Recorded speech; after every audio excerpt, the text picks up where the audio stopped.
নৰেন্দ্ৰ মোদী ডাঙৰীয়াৰ তৃতীয়খন চৰকাৰৰ প্ৰথমখন যি বাজেট এই বাজেটখন আমি ইতিমধ্যে চালোঁ আৰু আমি যি ধৰণে ভাবি আছিলোঁ প্ৰথমৰ পৰাই যে এইবাৰ যিখন নৰেন্দ্ৰ মোদী ডাঙৰীয়াৰ নেতৃত্বাধীন চৰকাৰ এই চৰকাৰখনৰ চাহ কাফে নৰেন্দ্ৰ মোদী বা বিজেপিৰ ইয়াৰ চেনিটো হৈছে চন্দ্ৰবাবু নাইডুৰ আৰু চাহপাতটো হৈছে নীতিশ কুমাৰৰ।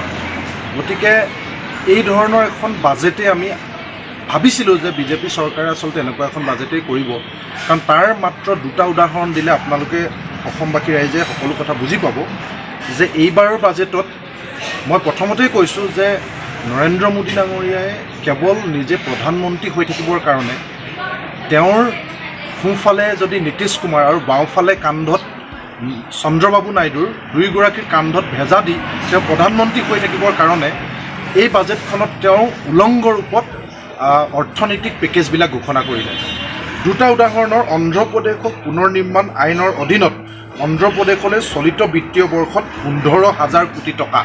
এই তাতকৈ ডাঙৰ কথা যে কেৱল প্ৰধানমন্ত্ৰী হৈ থকাৰ স্বাৰ্থত নৰেন্দ্ৰ মোদী ডাঙৰীয়াই নীতিশ কুমাৰ চন্দ্ৰবাবু নাইডুক সন্তুষ্ট কৰি ৰাখিবৰ কাৰণে বিহাৰক বানপানী নিৰ্মূলৰ নামত দিয়া হ'ল 11,500 কোটি আৰু অন্ধ্ৰপ্ৰদেশক দিলে 15,000 কোটি।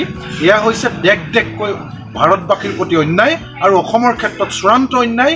এই বাজেটখন নিৰাশাজনক, সুবিধাবাদী, স্বাৰ্থপৰ, নিজে আসনৰ গাদীত অধিষ্ঠিত হৈ থাকিবৰ কাৰণে অসমবাসী ৰাইজক পৰা চূড়ান্ত প্ৰতাৰণাৰ দলিল এই বাজেট।